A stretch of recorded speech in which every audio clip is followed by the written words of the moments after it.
Hi, welcome to a Simplified and Fabulous Mom Life podcast. I'm Jennifer McDaniel, pro organizer, capsule wardrobe stylist, and functional home designer. As a mom of four, I realize how quickly things get out of control and how important it is to prioritize how your home functions and how it makes you feel. So if you're ready to find solutions to the stressors in your home and make room for the things that are really important, listen in and let's get started. Can I just tell you guys that some of my absolute favorite projects are the ones that other people look at and go, no way. No way. I do not want to do this. This is too much stuff. This is too much mess. But those were my favorite. Every single one of the projects that I've had that other people were like, not possible. This is not what I want to do. Where there's just piles and piles, like literal piles. I'm talking like huge piles that are up to my waist of stuff. I love those jobs. I love them so much, and I don't know what it is, but to me, when I see that, I see that I can quickly categorize those items and put them in, like, honestly, most of the time when stuff is piled up like that, it's not important stuff. It's stuff that you might find a couple of important things, but most of that stuff is not stuff that's been used in months, years, decades sometimes. So it's easy to let it go because it's not important. And so I can quickly make sense of that stuff. And if it needs a place, that's something I can do easily. It doesn't stress me out. It doesn't overwhelm me. It excites me. I am smiling through the project. I am smiling, digging through those piles of things and filling up bags with actual garbage, because broken boxes and ripped bags and bags that were started that had garbage in them, and then clothes that don't fit your kids anymore, and toys that are broken or just part of the toy left. And those things are easy decisions. In the garage, and all of the tools and miscellaneous pieces and things that you want to keep for a certain project or something, but it's not needed for other things. But you have the same category of pieces all over the whole room and in other rooms of your house and garage. This is all the time. And these big projects that I've had so many other organizers look at and go, I am excited, and I know that I can get through this project in a surprisingly short amount of time, especially when the client is willing and ready to make decisions. So, like, I've gone through several of these big, overwhelming projects before where other organizers said that it was going to take a whole team and it was going to be thousands and thousands of dollars, like $30,000 for some of these projects. And we get it done in short 4-hour sessions and in the same amount of time that this other company wants to do it for 3-4 times the price that it costs. Because I know that those things, and I don't know how I know. I don't understand how I know that these things aren't things that you're going to currently use, but it's something that just comes to me, and I understand the person and I'm able to figure it out, and it just wows me to see how fast a project can come together. I have 2 clients right now that have really big projects. They will both probably be on the schedule for a good while, and I'm so excited about it. Like, I'm seeing progress already. Definitely one of them is going to take a little bit more time than the other one, but that's because they want to sell the items. When you want to sell your items, it slows the progress so much. If you want to sell it, that's not something I'm going to do for you. And most of the time, my clients are so overwhelmed with all the things that they're doing and all the things that need to be done already in their regular life even if they don't have children at home, even if they're retired, their mind is so bogged down with all the things that they need to do that they don't prioritize selling things. They don't do it. When I'm not there, I have to sit there and force them to post. Like, I take the pictures for them of the items, like if that's how it's got to be. And then they're paying me by the hour to do this. And it's not cost effective. So if you're paying me by the hour to organize your home and I have to spend an hour of time posting 2 items, how much cut are you really going to get after you sell these items? How much are you really going to get? Is it worth your time? How much is your time worth? What would you get paid an hour to do this project? What would you like to get paid per hour to do this project? Because if you're not making at least that in the amount of time that you're investing into selling that item, you're better off getting the tax write-off and just donating it. Because it does take a lot of time. And a lot of times if you're selling things on Marketplace or Nextdoor or whatever kind of app or whatever you're trying to sell it on, even taking it to the consignment store, you have to take the time to package it up or load it up in the vehicle, take it over there, sign up, put all the information down at the consignment store, and then unload all the stuff there and set it up, come back and check on it, finish up with the paperwork when it sells. Like it's time. And most of the time, you are not going to get your hourly pay out of selling that item. Most of the time. I would say more than 70% of the time. So if you're going to be doing that, you need to give yourself a timeline. I tell my clients 2 weeks. You have 2 weeks. You have this week to get it posted for sale or get it scheduled for pickup with the company. And if you haven't even done that this week, then next week it needs to just be donated. If you have posted it and you have it posted, okay, you have 2 weeks from the time you post it until it sells or it needs to be donated, because you're not going to get your space back. And most of my clients are living in a stressful home because the stuff is in the way and it's preventing them from feeling peaceful. It is preventing them from feeling like they can relax at home. It's preventing them from feeling like their home is inviting. It is preventing them from doing the projects and the things that they actually do want to do. My clients that are crafty and really like engineers that can build things and create things, and they do have the skills and the talents and the equipment to do these things, their space gets so cluttered up with the things that they're not currently working on, that the projects that they want to be working on, the projects that they need to be working on, aren't getting completed because the other stuff is in the way. And it is not only affecting them, it's affecting anyone that they live with and work with, because they're not the person that they could be because they're weighed down by the stuff. Your family isn't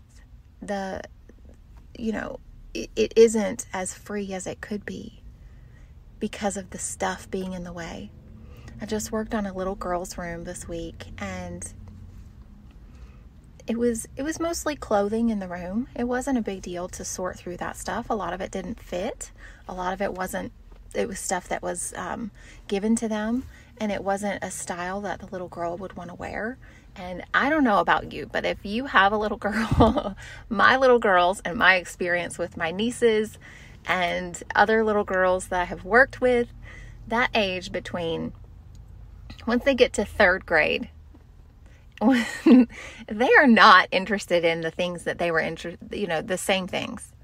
That once they get to be about 8 years old, that 8 to 12 range, they are not interested in the same things. Their clothing is not going to be the same as it was in kindergarten, first grade, second grade, they're not going to want the same things. And sometimes it starts in second grade. So I want you guys to really think about what you're holding on to. What's in the way? If you have kids, let them have a say in it. My little girl is so picky with her shoes and clothes right now. With my client that was cleaning out little girl stuff, I brought over some of the stuff. I talked to the mom about it, so it wasn't like I was digging through stuff, but we had the conversation, and I told her I was going to let Joelle pick out a few things and see if she could wear any of it, or if she liked any of it, if she wanted any of it. She wanted all the hair bows, and she wanted the shirts or dresses that had animals on them, but not the ones that I liked with animals on them. She wanted the ones that I hated with the animals on them. And she's only 5. She's in kindergarten. And so it was really frustrating. And I of course, have to keep things simple. I didn't even give her a lot to choose from, but she came in before I finished pulling out the things that I thought were appropriate sizes, or things that would work with her wardrobe. Okay. Now, I have not done any spring shopping, any fall shopping for her I've not done any shopping for her for this year. She has her school uniforms, and she has a couple of fill-in pieces for the handful of days that she's not in school. And that's all she has. She doesn't have extra things. So having her go through these items and pick out things that she liked was kind of fun to watch, to see what she did like and then what she didn't like. And some of the things that I knew she would like because they had an animal on it or something, but I didn't ever want to see that shirt. Like just the basic cheap shirts that you can get at the Target or wherever, that just have the character or the sequin things on them, or those things that just don't look like a high quality item. The ones you can pick up for $5 or $6 or less. Those are the ones that she was like, yes, I want this. And I'm like, that's not even your size, so we're going to no on that one. But it was really funny. And then the shoes, oh my goodness, she was so particular about the shoes. She didn't want any of them. Not a single pair of them. What does she want? She wants a pair of black Doc Marten combat boots, like her big sister. That's what she wants. And she got a pair. They were cleaning out a pair and blessed her with that pair of shoes. And she was so excited. She wore them to school today. She's not supposed to wear boots to school, but she didn't care. She was going to get in trouble for it anyways. Hopefully she doesn't have indoor PE or gym class today, and she won't get in trouble for wearing those. But she wore those black combat boots with her Navy school uniform to school today, and she was so happy. And it really was cute. But it's the other stuff, she doesn't want anything to do with it. And my 8-year-old son, my 3rd grader, he also wants nothing to do with 90% of the stuff. You know what he's interested in? Weapons. That's right, weapons. So he found some bow and arrow, but he didn't want any of the toys except for the Legos. He wanted Legos, Nerf, and any knives, swords, arrows, which he's not even allowed to have, okay? Because I don't want to have to supervise that closely.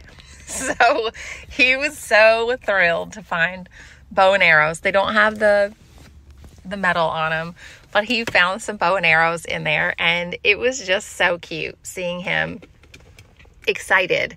And I didn't let him dig through the stuff, but it was close enough to the top of the bag, I guess he could find it while he was buckled in the car before I got it dropped off for donations. It was just, he was so thrilled. But anyways, I want you guys to really think about what is important to you. What is important to your family?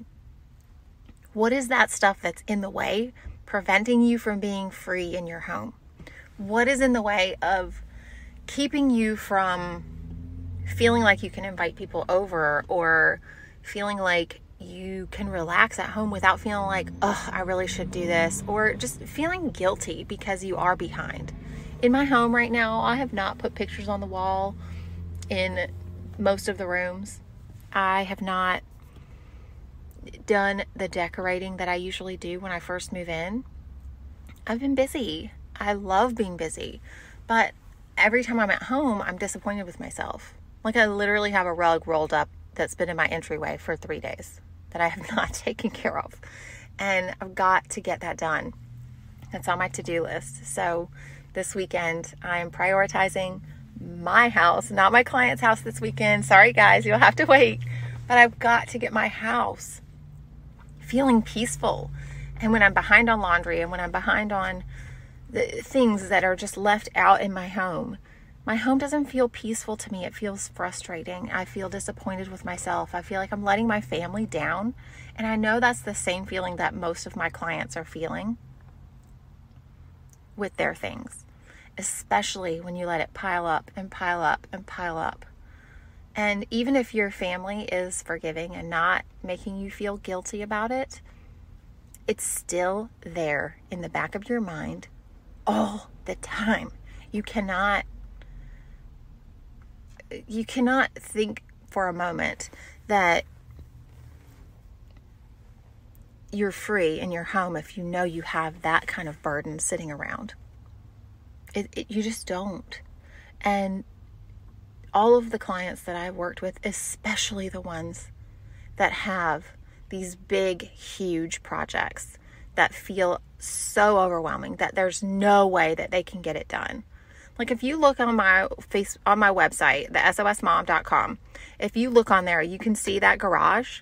Like, my client parked in that garage that night. It took about, I think it was like 7 or 8 hours maybe.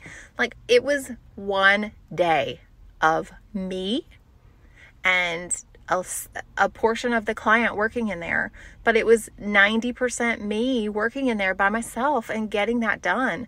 And they parked in there that night from that big, huge, overwhelming project that had been looming over her head there were boxes in there that they hadn't opened in probably 8 years, multiple moves. They had not opened those boxes, and I got through it and I got it done in a short amount of time. Like, it really was not a long time. Like, that's a two session day. Like, 8 hours were done. And that project had been looming over her head for months and years. They had been in their home for about 6 months. And it was still unfinished and piled and overwhelming. And we got it done in a day. So, so many of the clients that I work with are feeling that, and they look in there and they're just like, oh, I can't today. So if that's you and you're feeling that way, reach out. Let's talk about it. Like, just send me an email or a text message. There's a number, all of it's linked at the bottom of the podcast. And I want to help you. I don't want you to go another day, another week, feeling like that burden. I don't want you to go another minute with that burden on your shoulders. Let's fix that. I can help you with it. I promise. I'm here. I love you guys so much. I'm here to support you. I'm here to encourage you. And I would love to help you get that problem fixed.